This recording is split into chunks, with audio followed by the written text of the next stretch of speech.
जय हिंद दोस्तों, मैं शिवम गुप्ता स्वागत करता हूं आपका अपने परिवार रोजगार विद अंकित पर। उम्मीद करता हूं आप सभी अच्छे होंगे, बेहतरीन होंगे, जिंदाबाद होंगे, एकदम शानदार होंगे। एक बार आप सभी दोस्त बताएंगे आप सभी कैसे हैं।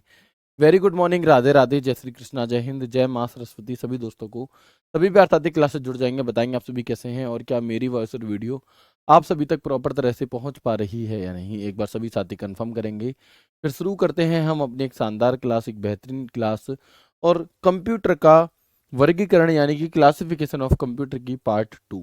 एक बार सभी दोस्त बता देंगे कि क्या मेरी वॉइस और वीडियो आप सभी तक पहुंच रही है या नहीं।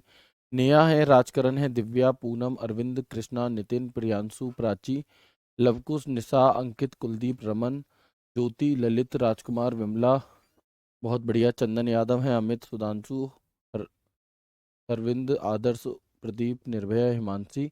Very good morning, Radhe Radhe, जय श्री कृष्णा। शुरू करते हैं क्लास को।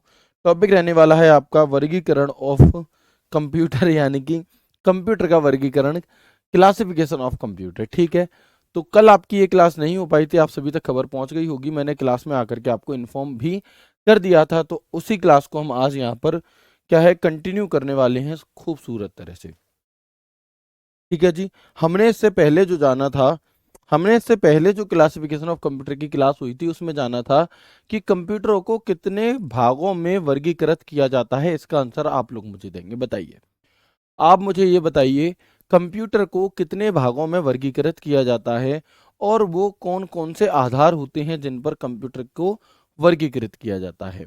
तो आप कहेंगे कि जो कंप्यूटर का वर्गीकरण है, जो क्लासिफिकेशन है आपके कंप्यूटर का, वो कितने भागों में हमने किया था, बताओ।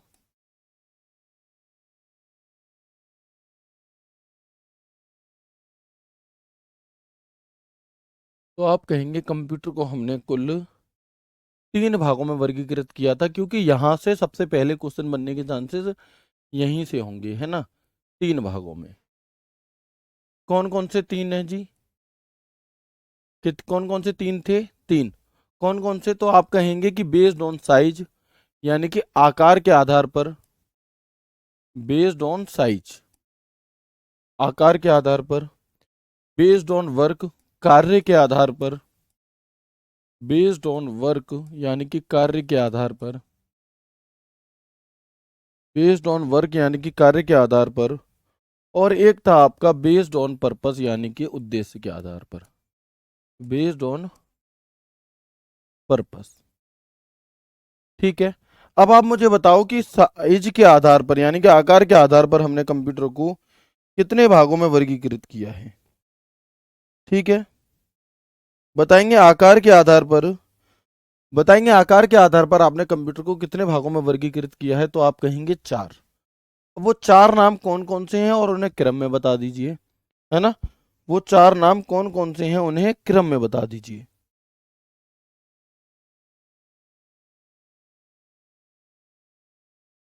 Very good. तो आप कहेंगे कि बेस्ड ऑन साइज यानी कि ये सबसे छोटा कंप्यूटर जो हमारे होते हैं वो होते हैं माइक्रो कंप्यूटर। इसके बाद जो नाम आता है माइक्रो यानी कि मैक्रोनी, कैसी मैक्रोनी? मिनी मिनी, छोटी छोटी मैक्रोनी आपकी। किसने खाई? आपकी मैंने खाई, यानी कि मेन फ्रेम कंप्यूटर। और इसे खाने के बाद क्या हो गया? मुझ में सुपर पावर आ गई यानी कि सुपर कंप्यूटर, यानी कि सुपर कंप्यूटर। क्या यहाँ तक कोई दिक्कत, कोई परेशानी है? बिल्कुल भी नहीं होगी, ये बातें क्लियर हो गई। अगर मैं कार्य के आधार पर कंप्यूटर की बात करूं कितने प्रकार के होते हैं, तो आप क्या कहेंगे? तो आप कहेंगे 3 प्रकार के होते हैं। कौन कौन से? एक तो होते हैं आपके एनालॉग कंप्यूटर, एक होते हैं आपके डिजिटल कंप्यूटर, और एक होते हैं आपके हाइब्रिड कंप्यूटर। कौन से? हाइब्रिड। हाइब्रिड कंप्यूटर ऐसे कंप्यूटर होते हैं जिनमें आपके एनालॉग और डिजिटल दोनों के ही गुण विद्यमान होते हैं। ठीक है जी, चलिए इसके बाद हम देखेंगे। इसके बाद अगर हम बेस्ड ऑन पर्पस की बात करें तो 2 होते हैं। एक होता है आपका सामान्य पर्पस यानी कि जनरल पर्पस के लिए, और एक होते हैं आपके कोई स्पेसिफिक पर्पस के लिए। ठीक है, तो ये हमारा जो चार्ट मैंने आपको दिखाया था उस दिन, वो हमने यहाँ पर आपको पूरा समझा दिया कि किस तरह से आपका कंप्यूटर का वर्गीकरण होता है। ठीक है, चलिए अब हम आगे देखते हैं। ठीक है जी, अब हम आज की क्लास को शुरू करते हैं और देखिए कितनी प्यारी बात यहाँ पर लिखी हुई है आप लोगों के लिए। कि असफलता का मौसम सफलता का बीज बोने के लिए सबसे अच्छा समय होता है। आप में से कितने साथी, कितने दोस्त ऐसे हैं जिन्होंने एसएससी जीडी का पेपर दिया था और वो किसी कारणवश सिलेक्ट नहीं हो पाई, उनका लिस्ट में नाम नहीं आ पाया?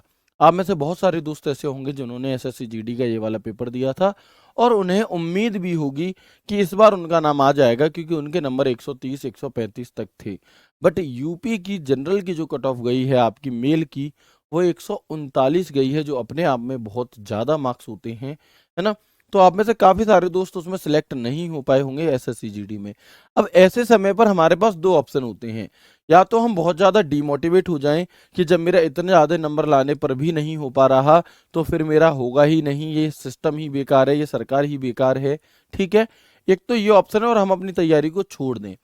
एक ये ऑप्शन है कि यदि मैं इतने नंबर ला सकता हूँ 130 135 134, तो मैं 145 नंबर भी ला सकता हूँ।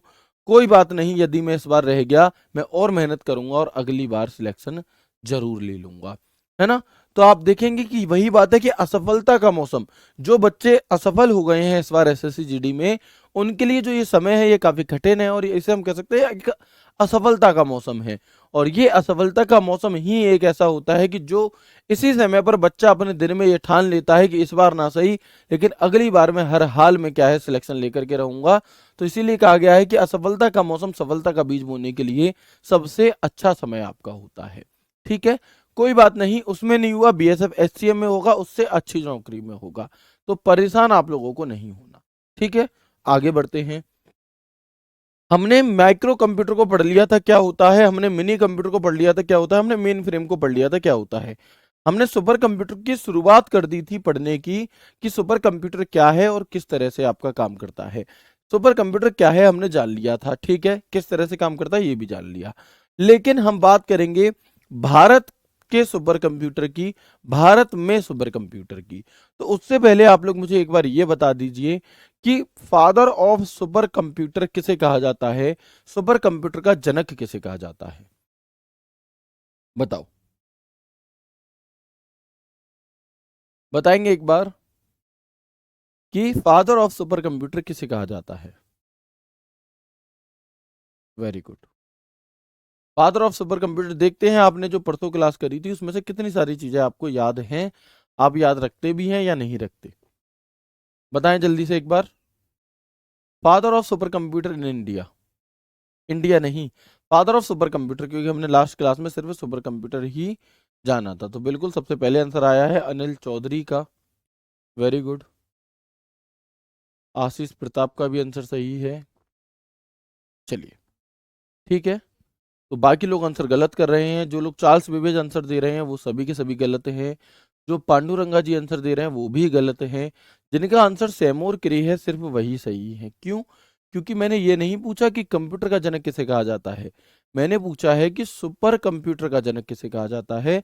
तो फादर ऑफ सुपर कंप्यूटर कहा जाता है आपका सैमोर क्रे को, जिन्होंने सीडीसी 66 तो सन 1964 में और क्रे 1 1975-76 में बनाया था। ठीक है, अब यदि हम बात करते हैं भारत में सुपर कंप्यूटर की, तो उसके लिए एक शख्सियत का नाम आता है जिनका नाम है विजय रंगा पाट, है ना, पांडुरंगा जी, है ना, विजय भाटकर पांडुरंगा जी जिनका नाम है।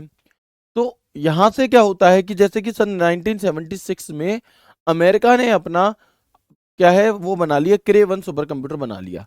1987 में विजय भाटकर पांडुरंगा जी, जो कि भारतीय कंप्यूटर साइंटिस्ट हैं, ये अमेरिका के पास जाते हैं और अमेरिका से कहते हैं कि एक सुपर कंप्यूटर हमें भी दे दीजिए, यानी कि परचेस करने के लिए जाते हैं। तो मना कर देते हैं, क्या अमेरिका वाले मना कर देते हैं, उन्हें लगता है कि ये भारतीय लोग सुपर कंप्यूटर का क्या ही प्रयोग करेंगे और यदि हम इन्हें सुपर कंप्यूटर नहीं देंगे तो ये सुपर कंप्यूटर कभी चला ही नहीं पाएंगे, इनकी बस की बात नहीं है। ठीक है, तो एक तरह से इनडायरेक्टली कह सकते हैं क्योंकि ये रिप्रेजेंट कर रहे हैं देश को, तो एक तरह से बेइज्जती कर दी जाती है इनकी। 1987 में ये वापस आते हैं और 4 साल लगातार मेहनत करके अपनी टीम के साथ मिलकर के 4 साल की लगातार मेहनत से 1991 में भारत का पहला खुद का स्वदेशी सुपर कंप्यूटर परम 8000 का निर्माण करते हैं। किसका? परम 8000 का निर्माण करते हैं। इसीलिए इन व्यक्ति को, यानी कि इन शख्सियत को किस नाम से जाना जाता है? Father of super computer in India, Bharat में सुपर कंप्यूटर का जनक इन्हें कहा जाता है। ठीक है, वेरी गुड। ठीक है जी, तो क्या कहा जाता है आपका, father of super computer in India कहा जाता है। 1987 में ये अमेरिका गई और वहां से लौटने के बाद 4 साल की दिन रात मेहनत करके सन 1991 में इन्होंने क्या किया आपका, बिल्कुल। ठीक है, चलिए, तो अब आप देखेंगे और देखो, जब भी जब भी हमारी मेहनत रंग लाती है ना, जब हम जी जान से मेहनत करते हैं, जब हमें कोई बात, किसी की बात चुभ जाती है और फिर हम जब मेहनत करते हैं और जब हमें सफलता मिलती है, तो चाहे वो कोई सी भी जॉब हो, छोटी से छोटी, बड़ी से बड़ी, जब वो वर्दी आप, जब जैसे वर्दी आप लोगों का सपना, और जब वो सपना पूरा होगा, तो अपने सपने को ऐसे निहारने में भी इतनी खुशी मिलती है मानो लाखों करोड़ों रुपए आपको मिल गए हों। जैसे कि देख सकते हैं कि अपने द्वारा बनाए गए, है ना, अपने ड्रीम प्रोजेक्ट को कंप्लीट होने के बाद कैसे, जैसे एक होता है ना, एक अलग ही वाइब, एक अलग ही फीलिंग आती है अपने सपने को पूरा होने के बाद, उसे देखने में, उसे महसूस करने में, है ना। तो अगर आप लोग भी चाहते हो कि आप भी अपनी वर्दी को बिल्कुल इसी तरह से निहारो, तो उसके लिए आपको मेहनत करनी पड़ेगी। ठीक है, आवाज बिल्कुल बढ़िया चल रही है। नोट्स भैया कोई मत बनाओ, मैं क्या करूं भाई, आप खुद से ये चीज सोच करके देखिए कि सर हमने पहले नोट्स बना लिए हैं, हम दोबारा बनाएं या ना बनाएं। तो ये तो आप खुद से भी इतना मैच्योर हो, आप लोग खुद समझदार हो, जो चीज लिखी हुई है उसे मत लिखो, जो चीज नई ऐड ऑन होगी उसे आप लिख लेना, सिर्फ इतना सा काम है। अब ये बात भी मैं बताऊं तो ये फिर आपकी समझदारी कहाँ गई, है ना। तो खुद समझदारी दिखाइए, इस प्रकार के कोई भी कमेंट मत करिए, ठीक है। क्योंकि भैया कमेंट अगर इस प्रकार का पूछना है तो टेलीग्राम डाउट ग्रुप में पूछो, यहाँ पर मत पूछिए, ठीक है। चलिए, तो एक बार बताएंगे मुझे, यहां तक की बात आप लोगों को क्लियर हुई।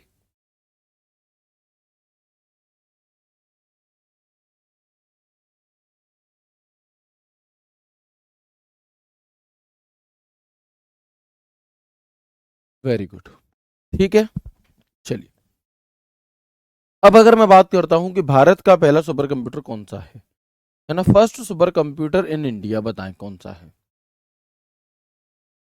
First super computer in India, बताएंगे। तो आप कहेंगे भारत का जो पहला सुपर कंप्यूटर है उसका नाम है परम 8000, परम 8000, ठीक है,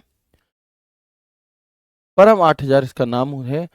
काफी बुक्स में गलत जानकारी दी गई है, वहां पर परम 10,000 लिखा है, जबकि परम 10,000 1998 में बनाया गया था और परम 8000 1991 में भारत द्वारा बनाया गया सबसे पहला सुपर कंप्यूटर था।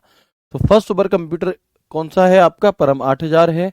किसके द्वारा बनाया गया, तो सीडेक कंपनी है आपकी, central for development of advance computing, इसके द्वारा बनाया गया था। भारत का पहला सुपर कंप्यूटर परम 8000 है। सीटेक कंपनी, अगर हिंदी में बोले तो प्रगत संगठन विकास केंद्र है आपका, इसके द्वारा विकसित किया गया। भारत में निर्मित पहला सुपर कंप्यूटर, वही आप लिख देंगे आराम से, परम 8000, ठीक है जी। आगे बढ़ते हैं। अगर मैं बात करूं भारत में सुपर कंप्यूटर का जनक किसे कहा जाता है ना, भारत में सुपर कंप्यूटर का जनक किसे कहा जाता है, तो आप कहेंगे विजय भाटकर पांडुरंगा जी को कहा जाता है। और क्यों कहा जा रहा है, ये बात आपको, वो जो मैंने आपको स्टोरी बताई उससे बहुत अच्छे से समझ में आ गई होगी, ठीक है, उससे बहुत अच्छे से समझ में आ गई होगी। ओके, अब बात आती है कि जब सबसे पहले सुपर कंप्यूटर भारत में बन गया, तो उसे इंस्टॉल्ड कहां पर किया गया, उसे लगाया कहां पर गया।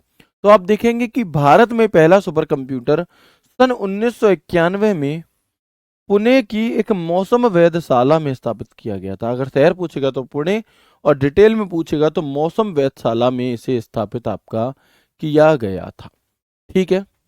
चलिए, आगे बढ़ते हैं।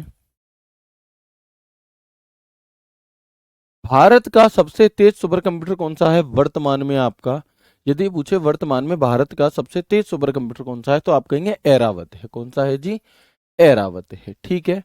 इसके बाद ऐरावत की कोई फुल फॉर्म भी है क्या, तो जी हाँ, ऐरावत सुपर कंप्यूटर की एक फुल फॉर्म है AI research analytics and knowledge dissemination platform. क्या मतलब है जी, इसकी फुल फॉर्म क्या है? तो एआई यानी कि artificial intelligence research analytics and knowledge dissemination platform, Airavat की फुल फॉर्म हो जाएगी। एरावत हमारे भारत का वर्तमान में सबसे तेज सुपर कंप्यूटर है। ओके। प्रत्यूष भी एक हमारे भारत का सुपर कंप्यूटर है ना। प्रत्यूष भी आपका क्या है, भारत का ही एक सुपर कंप्यूटर है। और प्रत्यूष भारत का पहला मल्टी पेटाफ्लॉप सुपर कंप्यूटर है, जिसे भारतीय उष्ण कटिबंधीय मौसम विज्ञान संस्थान आईआईटीएम में स्थापित किया गया। तो यदि आपसे ये पूछा जाता है कि बताओ भारतीय उष्ण कटिबंधीय मौसम विज्ञान संस्थान आईआईटीएम पुणे में किस सुपर कंप्यूटर को स्थापित किया गया, तो उसका नाम है प्रत्यूष। ठीक है, उसका नाम है आपका प्रत्यूष सुपर कंप्यूटर। ठीक है। इंडियाज एआई सुपर कंप्यूटर यानी कि एरावत रैंक्ड 75, इसे 75वीं रैंक आपकी मिली थी, है ना। अगर मैं बात करूं भारत में बने हुए कुछ सुपर कंप्यूटर की, कि भारत में कौन कौन से सुपर कंप्यूटर बनाए जा चुके हैं, बने तो बहुत सारे हैं, लेकिन एक क्या है, एक सीरीज है, एक आपकी क्या है, एक श्रृंखला है पूरी परम कंप्यूटर की। और कुछ और, क्योंकि आपसे क्वेश्चन पूछ लेगा, बताओ दिए गए 4 ऑप्शन में से कौन सा भारत के सुपर कंप्यूटर का उदाहरण है या नहीं है। ठीक है, तो आप देखेंगे कि परम 8000 हमारे सबसे पहला सुपर कंप्यूटर। एक परम शिवाय कंप्यूटर भी है आपका, सुपर कंप्यूटर है ये, और इसे आईआईटी बीएचयू यानी कि बनारस हिंदू विश्वविद्यालय के द्वारा बनाया गया। एक परम युवा है आपका, परम युवा सेकंड। एक परम शक्ति है, एक परम सिद्धि आर्टिफिशियल इंटेलिजेंस है आपका, एक परम ब्रह्मा है, परम युक्ति है आपका, परम 8600, परम 10,000। ये हमारे क्या है, ये हमारे सभी के सभी परम की एक क्या है, सीरीज है परम सुपर कंप्यूटर की। आपसे क्वेश्चन पूछा जाएगा, बताओ दिए गए 4 ऑप्शन में से कौन सा कंप्यूटर परम सुपर कंप्यूटर की एक श्रृंखला का हिस्सा नहीं है। तो ये परम 8000, परम शिवाय, परम युवा, परम शक्ति, परम सिद्धि, परम ब्रह्मा, परम युक्ति, ये हैं। इसके अलावा जो आपको नाम मिलेगा वो नहीं होंगे। ठीक है। कलर ब्लूजूम, पदुम, विर्गो, मिहिर, सहस्रत, आदित्य, प्रत्यूष, ये सभी सुपर कंप्यूटर हैं। और एका सुपर कंप्यूटर एक ऐसा सुपर कंप्यूटर है जिसे टाटा ग्रुप के द्वारा सन 2007 में क्या किया गया था, विकसित किया गया था। तो यदि आपसे पूछे कि बताओ वह कौन सा भारत का वह कौन सा सुपर कंप्यूटर है जिसे आपका टाटा ग्रुप ने विकसित किया था, तो वो था एका सुपर कंप्यूटर। किस वर्ष विकसित किया था, क्वेश्चन पूछेगा। एका सुपर कंप्यूटर जो टाटा ग्रुप के द्वारा विकसित किया गया, वह किस वर्ष विकसित किया गया था, तो आप कहेंगे सन 2007 में। कब? सन 2007 में। ठीक है, चलेंगे। अब एक बार आप मुझे सभी ये बता देंगे कि क्या यहां तक की सभी बातें आपको समझ में आई या नहीं आई, यस और नो। ठीक है, बताएंगे एक बार, क्या यहां तक की बातें आप लोगों को क्लियर हैं, क्या यहां तक की सभी चीजें आपको अच्छे समझ में आ गई या नहीं, है ना। हमने यहाँ पर अभी तक हमने ये जाना कि जो हम आकार के आधार पर कंप्यूटर की बात कर रहे थे, वहां तक हमने देखा कि माइक्रो, मिनी, मेन फ्रेम और सुपर, इन सभी के बारे में हमने जानकारी को अच्छे से इकट्ठा कर लिया। ठीक है सर, प्लीज टीम से बोलकर कल वाली क्लास अपलोड करवा दो, कल क्लास हुई ही नहीं थी। ठीक है जी, चलिए। वॉइस यहाँ से एकदम ठीक आ रही है, आप लोग अपनी तरफ से चेक करें। आगे बढ़ते हैं। अब हम आते हैं कार्य पद्धति के आधार पर आपका कंप्यूटर कितने प्रकार के होते हैं।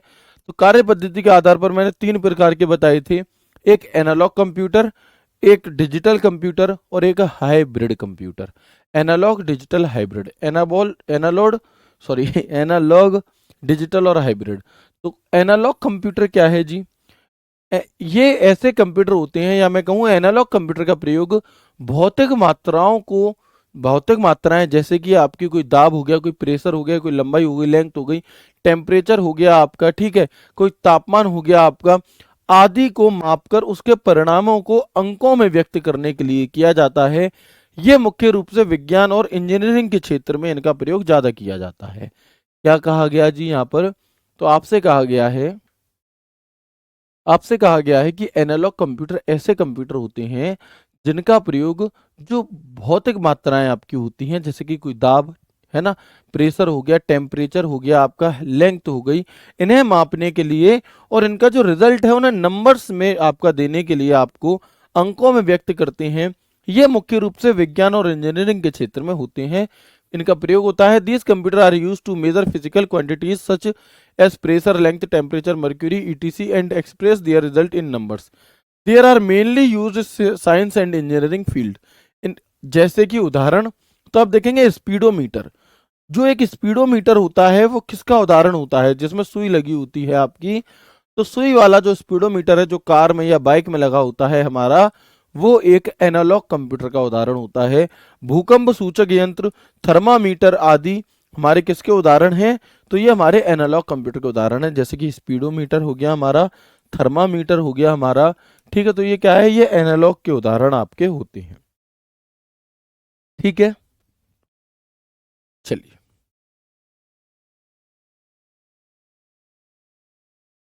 इसके बाद हम आगे देखेंगे। यदि हम बात करते हैं डिजिटल कंप्यूटर की, एनालॉग कंप्यूटर क्या है, ठीक है, हमें समझ में आ गया। डिजिटल कंप्यूटर वो कंप्यूटर है जिसका, जैसे हमने मैंने आपको बताया था कि जब भी हम कंप्यूटर का नाम लेते हैं तो जो इमेज हमारे दिमाग में क्रिएट होती है वो डिजिटल कंप्यूटर की है। यानी कि जो माइक्रो कंप्यूटर थे, जो पर्सनल कंप्यूटर था, जो पीसी था, जो डेस्कटॉप था, जो लैपटॉप था, ये सभी के सभी डिजिटल कंप्यूटर हैं। ये सभी के सभी डिजिटल कंप्यूटर आपके हैं। सामान्यतः हम जिन कंप्यूटर की बात करते हैं वे डिजिटल कंप्यूटर होते हैं। यानी कि आप और हम जितने भी माइक्रो कंप्यूटर हैं वे सभी के सभी डिजिटल कंप्यूटर भी हैं, ठीक है, ओके। जो बाइनरी नंबर 0 1 का प्रयोग करते हैं, desktop computer, laptop computer, smartphone, PC, smart watch, bike का डिजिटल मीटर, ये सभी के सभी हमारे डिजिटल कंप्यूटर का उदाहरण होते हैं। इसके बाद यदि मैं बात करता हूं आपसे हाइब्रिड कंप्यूटर की, किसकी, हाइब्रिड कंप्यूटर कौन सा है, तो यहां से सिर्फ इतना क्वेश्चन पूछा जाता है कि हाइब्रिड कंप्यूटर एक ऐसा कंप्यूटर होता है जिसमें एनालॉग कंप्यूटर और डिजिटल कंप्यूटर दोनों के गुण विद्यमान होते हैं, है ना। यानी कि दोनों ही काम कर सकता है ना। जैसे कि किसी प्रेशर को माप भी लेगा और डिजिटल फॉर्म में उसे दे भी देगा। तो एनालॉग तथा डिजिटल के मिश्रित रूप को हाइब्रिड कंप्यूटर कहा जाता है। एनालॉग कंप्यूटर और डिजिटल कंप्यूटर के मिक्सचर को ही क्या कहा जाता है, हाइब्रिड कंप्यूटर कहा जाता है।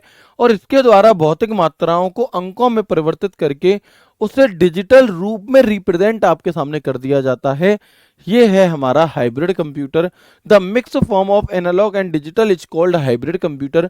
Through this physical quantities are converted into numbers and brought into the digital form. इनका प्रयोग हॉस्पिटल में किया जाता है, रक्षा क्षेत्र में किया जाता है, विज्ञान आदि में भी हम इनका प्रयोग करते हैं।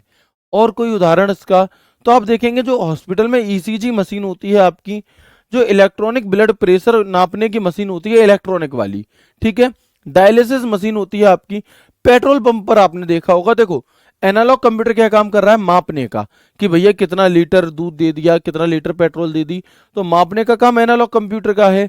लेकिन आप देखेंगे कि उसका कितने रुपए पेमेंट बन गया और कितने लीटर कितने क्या था वो हमें कौन बताता है। जैसे आप पेट्रोल पंप पर पेट्रोल डलवाने गए तो आपने 2 लीटर पेट्रोल डलवाई, तो 2 लीटर मापा किसने, वो भी मशीन ने मापा, और उसका कितना रेट से कितने रुपए बन गए वो भी मशीन ने मापे आपके, वो भी मशीन ने ही बना दी रेट आपकी। तो वो कौन सा कंप्यूटर है, वो हमारा हाइब्रिड कंप्यूटर, क्योंकि वो डिजिटल कंप्यूटर और एनालॉग कंप्यूटर दोनों का काम कर रहा है। जैसे हम और आप वजन तोलते हैं अपना, तो पहले मशीन आती थी सुई वाली, अब आती है डिजिटल, तो उसमें दोनों है ना। ऐसे ही आप वेट तोलने वाली जो मशीन होती है, पहले चीनी बांटों से तोली जाती थी, अब डायरेक्टली तोल ली जाती है आपकी। तो ये हमारे हाइब्रिड के उदाहरण होते हैं। पेट्रोल पंप, थर्मामीटर, एटीएम की मशीन, अल्ट्रासाउंड मशीन, ये सभी के सभी हमारे हाइब्रिड कंप्यूटर के ही उदाहरण होते हैं, ठीक है, बिल्कुल। सर 0 1 से क्या मतलब है, 0 1 इज अ बाइनरी लैंग्वेज। जैसे हमारी हिंदी इंग्लिश होती है वैसे ही कंप्यूटर की भाषा होती है आपकी बाइनरी, जिसमें सिर्फ और सिर्फ 0 1 का ही प्रयोग किया जाता है, ठीक है। चलिए इसके बाद बात आती है आपकी, यदि मैं कार्य पद्धति के आधार पर बताऊं कंप्यूटर, तो एक होता है वर्क स्टेशन, यानी कि सामान्य कंप्यूटर की कैपेसिटी से अधिक कैपेसिटी वाले कंप्यूटर ये होते हैं आपके। एक होता है सर्वर, यह कंप्यूटर स्वयं से जुड़े कंप्यूटर को डेटा प्रदान करते हैं। और एक होते हैं हमारे एम्बेडेड सिस्टम, ये पहले से सारी चीजें पूर्व निर्धारित इनमें आपकी होती हैं, है ना। जैसे आप लोगों ने देखा होगा कि कुछ बड़ी बड़ी कंपनियां होती हैं जहां पर माल पैक वगैरह होता है आपका, तो वहां पर एक फिक्स्ड टाइमिंग लगी होती है उस मशीन में कि इतने समय बाद ये रोबोट ऐसे काम करेगा, तो पूर्व निर्धारित होती हैं जो चीजें उसके लिए। फिर हमने जो तीसरा टाइप था हमारा यहाँ पर कि उद्देश्य के आधार पर हमने बेस्ड ऑन साइज पढ़ लिया, हमने बेस्ड ऑन वर्क पढ़ लिया। अब हम बात करते हैं बेस्ड ऑन पर्पस, यानी कि उद्देश्य के आधार पर कंप्यूटर कितने प्रकार के हैं। उद्देश्य के आधार पर कंप्यूटर हमारे कितने प्रकार के हैं, तो हमने बात की ये दो प्रकार के होते हैं। एक होते हैं सामान्य उद्देश्य और एक होते हैं विशेष उद्देश्य। सामान्य उद्देश्य यानी कि जिन कंप्यूटर का प्रयोग आप और हम जनरल यूज में कर लेते हैं, वो सामान्य उद्देश्य। और किसी स्पेसिफिक कार्य को करने के लिए जिसे करने में सामान्य उद्देश्य कंप्यूटर सक्षम नहीं है, उनके लिए हम क्या है, विशेष उद्देश्य यानी कि स्पेसिफिक कंप्यूटर का प्रयोग करते हैं। जैसे कि अनेक प्रकार के कार्य करने की क्षमता। सामान्य कार्य जैसे लेटर लिखना है, डॉक्यूमेंट तैयार करना है, डेटाबेस बनाना है, किसी की फोटो को गोरा करना है, काला करना है, जो भी काम आप देखते हो, फॉर्म फिल करना है, प्रिंट निकलवाना है हॉस्पिटल में, ये सभी बिल्कुल सामान्य काम हैं। इनके लिए हम किसका प्रयोग करते हैं, जनरल पर्पस कंप्यूटर का प्रयोग करते हैं। और स्पेसिफिक कंप्यूटर कौन से होते हैं जी, तो जो किसी विशेष कार्य के लिए बनाए जाते हैं। जैसे आप लोगों ने देखा होगा कि जहां पर आपके क्या है, गाने वगैरह रिकॉर्ड होते हैं, तो उनके कंप्यूटर के साथ कुछ अलग इक्विपमेंट जुड़े होते हैं, कुछ अलग अलग क्या है आपकी डिवाइसेस जुड़ी होती हैं। तो उन डिवाइसेस को अगर आप अपने इस सीपीयू में जोड़ना चाहोगे तो नहीं जुड़ पाएगी, क्योंकि इसमें वैसी यूएसबी दी ही नहीं जाती, वैसे प्लग नहीं दिए जाते जिनमें आप उन डिवाइसेस को जोड़ सको। तो इसके लिए हम अलग से ऑर्डर देके स्पेसिफिक तरह से बनवा लेते हैं। वो है आपका स्पेसिफिक कंप्यूटर, है ना, स्पेशल पर्पस किसी विशिष्ट उद्देश्य से। जैसे कि म्यूजिक स्टूडियो, अंतरिक्ष विज्ञान में स्पेस साइंस, मौसम विज्ञान, रक्षा, यातायात नियंत्रण आदि में प्रयोग किए जाने वाले कंप्यूटर, ये हमारे स्पेशल पर्पस कंप्यूटर होते हैं। तो क्या यहाँ तक की बातें आप सभी को समझ में आ गई हैं? एक बार फिर से मुझे यस करके बता देंगे। ठीक है, चलिए बताएंगे एक बार। उम्मीद करता हूं जो क्लासिफिकेशन ऑफ कंप्यूटर वाला टॉपिक था आपका, वो यहाँ पर हो जाता है कंप्लीट। लेकिन क्योंकि अभी हमारे पास समय है, तो हम अपनी एक नेक्स्ट चीज को पढ़ेंगे जिसका नाम है आपका कंप्यूटर इन इंडिया। भारत में कंप्यूटर कहाँ पर सबसे पहले लगा, कैसे लगा, इस सब के बारे में 1% चांस है कि यहाँ से भी क्वेश्चन आपसे पूछ लिया जाए। सर फास्ट पढ़ा रहे हो भैया, ऐसा बिल्कुल भी नहीं है। और यदि आपको ऐसा लग रहा है तो प्लीज़ आप अपनी स्पीड को थोड़ा सा बढ़ाओ भाई। देखो एक चीज़ समझो, यहाँ पर मैं पढ़ाने ही आया हूँ, ऐसा नहीं है कि मैं बहुत तेज पढ़ाऊंगा बहुत स्लो पढ़ाऊंगा। मुझे सबके हिसाब से चलना होता है। मैं अगर मैं तेज पढ़ाऊंगा तो मैं स्लो पढ़ाने वाले का बुरा, मैं स्लो पढ़ाऊंगा तो मैं जो तेज चाहते हैं उनका बुरा। इसलिए हम एक मीडियम, एक बीच की स्पीड रख के चलते हैं। और यदि आपको ये बीच की स्पीड भी में भी दिक्कत आ रही है, तो आप रिकॉर्डेड फॉर्म में क्लास देख लो, और जो चीज़ आपको ना समझ में आए उसे बैक करके दोबारा देख लो, 0.75 पे देख लो। और जिन्हें लग रहा है कि मैं स्लो पढ़ा रहा हूँ, इससे तेज पढ़ाना चाहिए, तो आप रिकॉर्डेड फॉर्म में क्लास देखो और डबल स्पीड में करके क्लास देख लो। ठीक है, तो किसी भी चीज़ के लिए सॉल्यूशन निकाले जाते हैं, प्रॉब्लम क्रिएट नहीं की जाती। देखो हम लड़के हैं, और लड़कों को स्पेशली इसलिए ही जाना जाता है, या ऐसा होना चाहिए कि उन्हें प्रॉब्लम क्रिएट नहीं करनी, उन्हें प्रॉब्लम को सॉल्व करना है। अगर कोई प्रॉब्लम उनके पास आती भी है तो उसे सॉल्व करो, ना कि जबरदस्ती की प्रॉब्लम आप बनाओ। ठीक है, तो स्पीड बिल्कुल ठीक है। बहुत स्लो चलोगे तो सिलेक्शन 2024 वाली भर्ती में नहीं हो पाएगा, फिर 2028 में होगा। तो थोड़ी सी स्पीड आपको भी बढ़ानी होगी, और ये चीजें रोज रोज नहीं बताई जा सकती। ठीक है जी, चलिए कंप्यूटर की बुक कब आएगी या बता दो। तो कंप्यूटर की मार्केट में कोई भी ऐसी सिंगल बुक अभी नहीं है अवेलेबल जो सिर्फ और सिर्फ बीएसएफ एचसीएम के जो आपका सिलेबस है उसे टारगेट करती हो। इसलिए अभी आपको कंप्यूटर की कोई भी बुक नहीं लेनी है। अभी आपको सिर्फ और सिर्फ ये क्लास करनी है और इनका रिवीजन करना है। इस महीने के लास्ट तक, है ना, इस मंथ के लास्ट तक आपको कंप्यूटर की बुक मिल जाएगी, मेरे द्वारा बनाई गई, जिसे मैं ही लिख रहा हूं उस बुक को। और आप देखेंगे कि आपके एग्जाम में उस बुक से बहुत फायदा मिलेगा। और जो कंटेंट आप यहाँ पर पढ़ रहे हैं वो कंटेंट भी आपको उस बुक्स में मिलेगा। तो नोट्स वगैरह की भी ज़्यादा समस्या आपकी नहीं आएगी, और आप देखेंगे कि आपको रिवीजन वगैरह भी बहुत अच्छे से हो जाएगा। ठीक है, तो अभी आपको कोई भी बुक कंप्यूटर की नहीं लेनी है। ठीक है, चलो, तो यहाँ तक की बातें क्लियर है। वेरी गुड, आगे बढ़ेंगे। Computer in India. तो अगर आपसे पूछा जाए कि भारत में कंप्यूटर युग की शुरुआत किस वर्ष से मानी जाती है या किस वर्ष हुई, बताएं। भारत में कंप्यूटर युग की शुरुआत किस वर्ष हुई, तो आप क्या कहेंगे, बताओ। Beginning of computer age in India, Bharat में इस कंप्यूटर का जो हम कहते हैं कंप्यूटर युग की शुरुआत किस वर्ष से मानी जाती है। बिल्कुल सर, कंप्यूटर में 20/20 ला सकते हैं, बिल्कुल ला सकते हो, ठीक है। ला सकते नहीं है, लाओगे, आप में से ही देखना कितने सारे बच्चे होंगे जो 20 में से 20 लाएंगे, ठीक है। चलो, आप देखेंगे तो ये है आपका सन 1952, 1952 से माना जाता है। कब से? सन 1952 से। क्यों जी 1952 से ही क्यों? क्योंकि भारत में जो सबसे पहले कंप्यूटर को कहीं लगाया गया था तो वो 1952 में लगाया गया था। अब लगाया कहां पर गया था जी? तो भारतीय सांख्यिकी संस्थान, भारतीय सांख्यिकी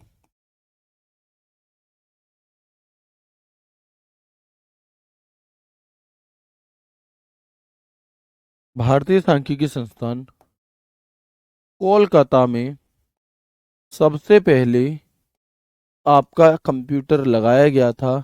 और ये जो कंप्यूटर सबसे पहले लगा था ये एक एनालॉग कंप्यूटर था। कैसा कंप्यूटर था? ये एक एनालॉग कंप्यूटर था। और एनालॉग कंप्यूटर का प्रयोग हम क्यों करते हैं? टेम्परेचर, है ना, आपका क्या है, टेम्परेचर, प्रेशर, दाब, माप, लंबाई आदि को मापने के लिए हम इसका प्रयोग करते हैं, ठीक है। चलिए, ओके, तो यहां तक की बात समझ में आई। सबसे पहले कंप्यूटर कहां पर लगाया गया? 1952 में भारतीय सांख्यिकी संस्थान कोलकाता में लगाया गया था। कुछ बुक्स में आपको 1956 देखने के लिए मिलेगा, लेकिन वो गलत है, या मैं कहूं उसकी लैंग्वेज अलग होगी। क्या लैंग्वेज होगी तो समझना। सबसे पहले 1952 में लगा भारतीय सांख्यिकी संस्थान कोलकाता में। लेकिन अगर आपसे पूछे भारत में सर्वप्रथम इलेक्ट्रॉनिक कंप्यूटर कहाँ लगाया गया, भारत में सर्वप्रथम इलेक्ट्रॉनिक कंप्यूटर को कहां पर लगाया गया, तब नाम आता है 1956 में। और स्थान वही है आपका भारतीय सांख्यिकी संस्थान,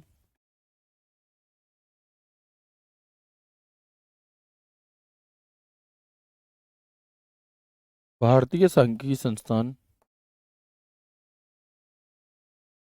Kolkata,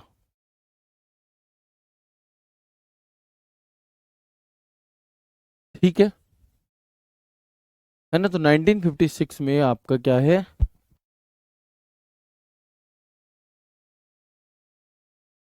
Indian statistical institute Kolkata में 1956 में इसे लगाया गया था। आप देख सकते हैं उस टाइम के प्रधानमंत्री आपके जो हैं जवाहरलाल नेहरू जी यहाँ पर कर रहे हैं, ठीक है, उसका उद्घाटन।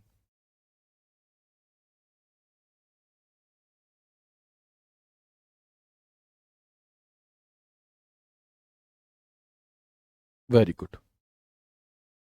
अब अगर हम देखते हैं कि father of computer in India किसे कहा जाता है, जैसे एक तो थे, देखो, एक तो थे फादर ऑफ कंप्यूटर जिसे हमने कह दिया चार्ल्स बेबेज, एक थे father of super computer Seymour Cray. अब father of super computer in India तो हो गए विजय भाटकर पांडुरंगा जी, लेकिन father of computer in India किसे कहा जाएगा आपका, तो आप देखेंगे रंगास्वामी नरसिम्हन, रंगास्वामी नरसिम्हन जी को कहा जाता है क्या, भारत में कंप्यूटर का जनक, ठीक है। चलो, अगर मैं बात करता हूं भारत में निर्मित पहला कंप्यूटर कौन सा था आपका, जो भारत में ही बनाया गया हो, यानी कि इससे पहले जो दो कंप्यूटर लगे हैं भारत में वो भारत में निर्मित नहीं थे, भारत में लाकर लगाए गए थे। लेकिन वह कंप्यूटर जो सबसे पहले भारत में ही बना आपका, उसका नाम था सिद्धार्थ। क्या नाम था?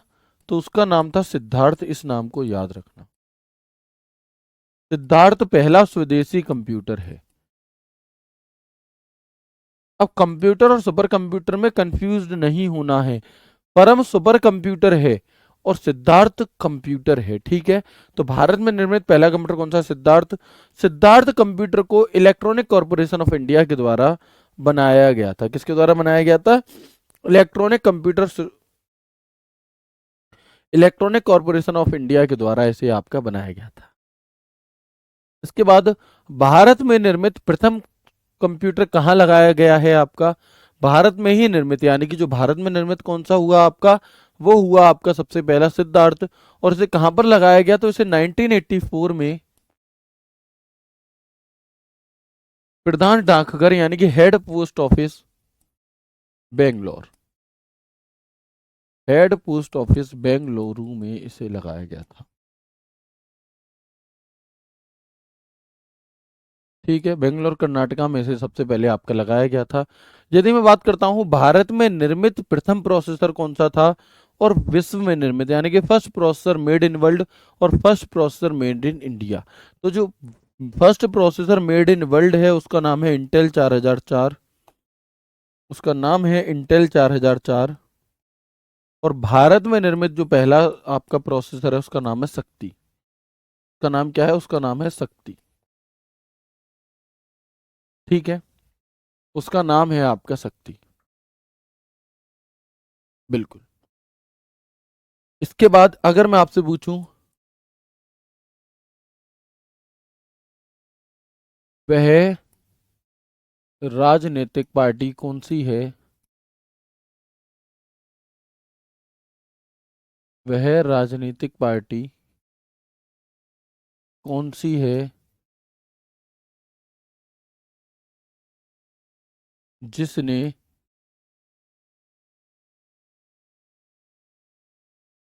इंटरनेट पर सर्वप्रथम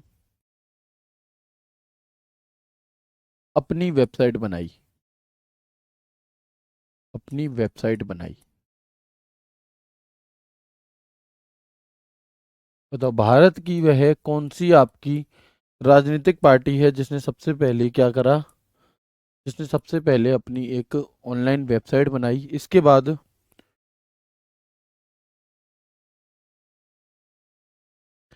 भारत में कंप्यूटर की क्रांति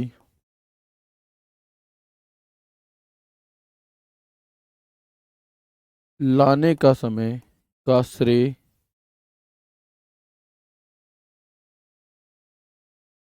किसे दिया जाता है? हालांकि ये क्वेश्चन आपसे नहीं पूछा जाएगा, लेकिन हमें इनके बारे में पता होना चाहिए, किसे दिया जाता है।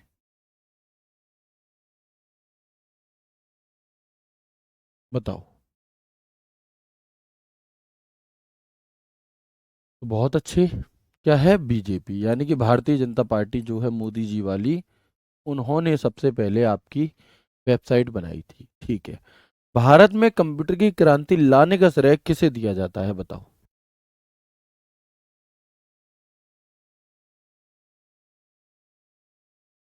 Very good. ठीक है, तो बताएंगे एक बार मुझे। तो इनका जो आंसर है वो हो जाएगा राजीव गांधी। क्या हो जाएगा?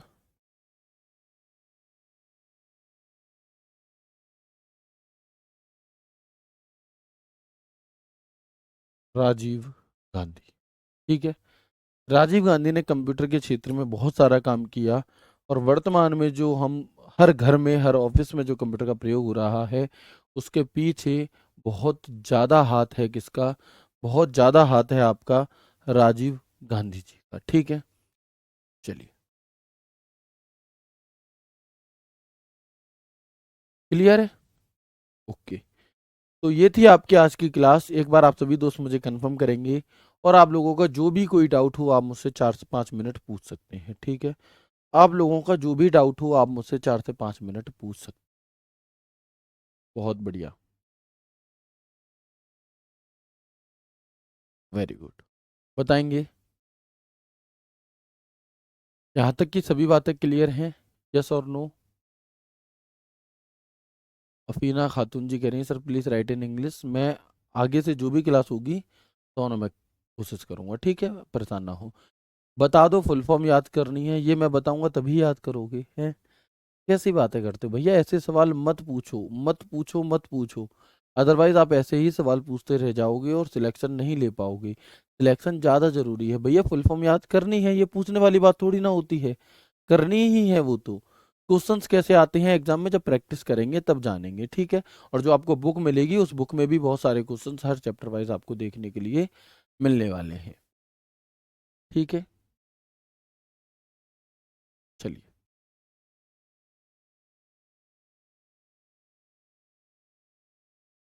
Very good.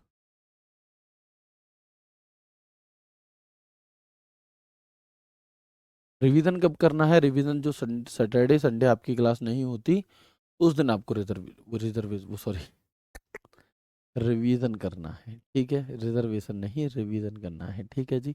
इतने सारे कमेंट आप लोग पूछ लेते हो कि मैं और मेरी जीभ दोनों ही कंफ्यूज हो जाते हैं कि मैं जवाब किसका दूं और क्या कहूं, ठीक है। चलो, वेरी गुड। डाउट ये है कि कोई डाउट ही नहीं है कंप्यूटर में, बहुत बढ़िया।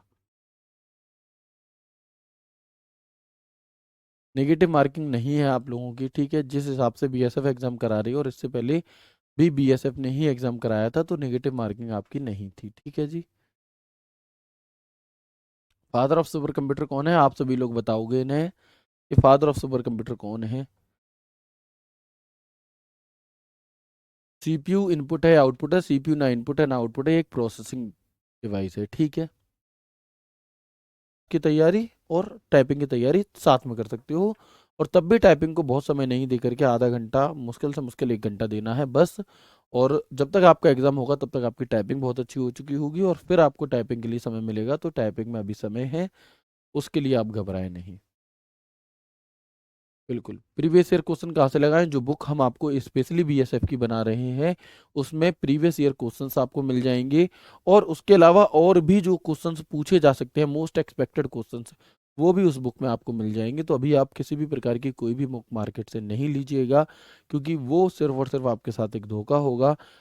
स्पेसिफिक बीएसएफ एससीएम स्पेसिफिक जो बुक है वो मैं आपके लिए लेकर आ रहा हूँ, तो थोड़ा पेशेंस रखें, तब तक इन क्लासेस को करें, है ना। यूएसबी की फुल फॉर्म, ठीक है, यूनिवर्सल सीरियल बस होती है, बट ये गलत जगह है आपके डाउट को पूछने की। जो मैं पढ़ा रहा हूँ उससे बाहर तो नहीं जाएगा। देखो, इस बात को ना तो मैं जानता ना ही आप जानते, लेकिन हाँ ये तय है कि देखो, अगर एग्जामिनर ने सिलेबस दिया है तो पूछेगा सिलेबस से ही, और हम भी सिलेबस को ही करा सकते हैं। अब अगर हमने पढ़ा कंप्यूटर रहे हैं और एग्जामिनर पूछ कुछ और ही लेता है, तो फिर वो कोई नहीं कर पाएगा, और वहां से फिर कट ऑफ पर भी फर्क नहीं पड़ता है। तो इसके लिए आपको बिल्कुल भी चिंतित नहीं होना है। हाँ, सिलेबस में से पूछेगा तो गारंटेड है कि कुछ भी बाहर नहीं जाने वाला, ठीक है। बिल्कुल। मेरी समझ में नहीं आ रहा, कोई बात नहीं, नहीं आ रहा तो प्रयास करो, 2 बार प्रयास करो, 3 बार प्रयास करो, आएगा समझ में, है ना। जब तक समझ में नहीं आ रहा तब तक प्रयास करो। फिजिकल डेट की जैसे ही कोई अपडेट होगी तो हम आपको एक वीडियो बना करके सबसे पहले इन्फॉर्म करेंगे, तब तक आप सिर्फ पढ़ाई कीजिए।